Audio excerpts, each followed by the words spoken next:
Hello, my name's Jenny Lewis. I'm excited to introduce my new collection, From Base Materials. And first I'd like to thank Carcanet so much for including me in their absolutely stellar list, especially Michael, and specifically for this book, John and Jasmine, for working so hard with me over several months to bring it to its final form. It's my fourth book for Carcanet and my fifth collection overall. Two of my previous books have been long-form epic poems. The second, Gilgamesh Retold, Carcanet 2018, which was a New Statesman Book of the Year and the first ever Carcanet audiobook, was a retelling of the Mesopotamian Epic of Gilgamesh, researched and written over 7 years as part of a PhD at Goldsmiths. Along the way, like Pilgrim, I have had many walk with me, help me on the path, encourage and advise me, and contribute to the development of my poetry. These include my Russian translator Natalia Dubrovina and the exiled Iraqi poet Adnan Al-Saig, my collaborator in the Arts Council funded award-winning Writing Mesopotamia project, aimed at building bridges and deepening understanding between Arabic and English speaking communities. This project also involved many other partners and collaborators in art, music, theatre, film, song, and which made Writing Mesopotamia an incredibly exciting and memorable 10-year journey. Many of these influences feed into From Base Materials, including translations from Russian and Arabic and a reimagining of the Rubaiyat of Omar Khayyam, which I have transcreated, based mainly on Edward Fitzgerald's 5th edition, published in 1889, which later became one of the most popular books of poetry in the English-speaking world, influencing major writers from Ruskin and the Pre-Raphaelites, Pound and Eliot, to Kerouac, the Grateful Dead, and beyond. The title of the book comes from a verse of the Rubaiyat, which Thomas Hardy asked his wife Florence to read to him on his deathbed. O thou, who man of baser earth didst make, and who with Eden didst devise the snake, for all the sin wherewith the face of man is blackened, man's forgiveness give and take. In my version, it says, perhaps more simply, in a modern idiom, you, who made us from base materials, placed a snake in paradise to tempt us, then asked us to be perfect.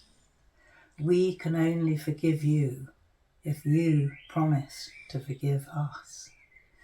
And some of the verses of my reimagining of the Rubaiyat are in concrete form, which reflect the recurring themes of the passage of the flight of time and how fast it all goes and our lives end, carpe diem, and also the idea of us humans being vessels of different types and different sorts and structures, which we fill up ourselves and are filled by other people and other experiences with.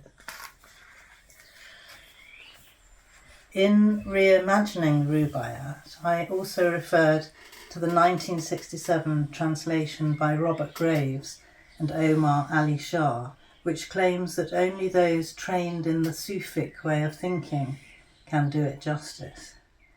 But the other book I referred to consistently was one Coles's 2020 translation, which claims the exact opposite, that you don't need to be trained in the Sufic way of thinking to understand and gain pleasure from the Rubaiyat. And to find out more about that, see my notes on pages 86 to 87. The cover image, Golden Phoenix, is from a sequence of paintings called Daphne Variations 2022 by Monica Beisner. It shows Daphne being turned into a laurel tree by her father Peneus to save her from Apollo, who is chasing her through the forest intent on rape. Although in the myth it represents the moment of incarceration, to me it also represents the potential of the spirit to break free from matter, break free from words, systems, beliefs, dogma, and find its own place and means of travel in the universe. Many of the poems from Base Materials reflect this idea of the human spirit struggling to create new life and forms from what is broken, damaged, flawed, failing, and often afraid. Some look at the wrecking balls of violence that humans commit towards the earth, towards women, in war and conflict. Others go back to a time before so-called civilization, to 2500 BC, where Gilgamesh roamed among the gods and goddesses. Sumerian architects built ziggurats, astronomers named the stars, and town planners designed hanging gardens, while northern Europeans still huddled in caves and painted themselves blue. As well as apocalyptic poems, there are lighter moments, as in Kate Hazel's wonderful illustrations to Adnan's 10 poems. I'll just show you. Translated by myself with Alain Dumas. And these are reproduced with kind permission of their original publisher, Leona Medlin of Milgram Press, and of Kate Hazel herself.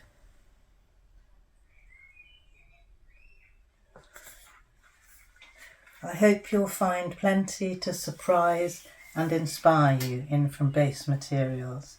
And I'll leave you with a lockdown poem, which is about lockdown, but it's also about introversion and the struggles of the interior self and the social self to find the right balance between inner and outer worlds.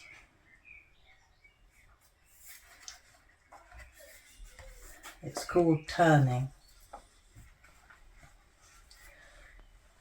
Because of the emptiness of the skies, that plane, when it went over, looked like a warplane.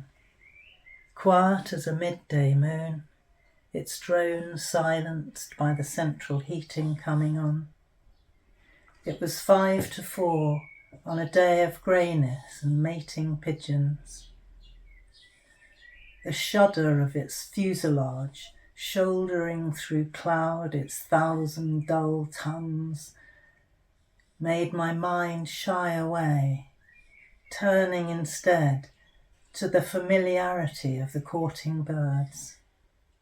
The way my garden comes slowly into focus each morning, like a negative in a darkroom developing tray. And I thought how Eurydice, approaching the blinding exit, might have called out to Orpheus to make him turn, while she in turn turned back, afraid to step into the light.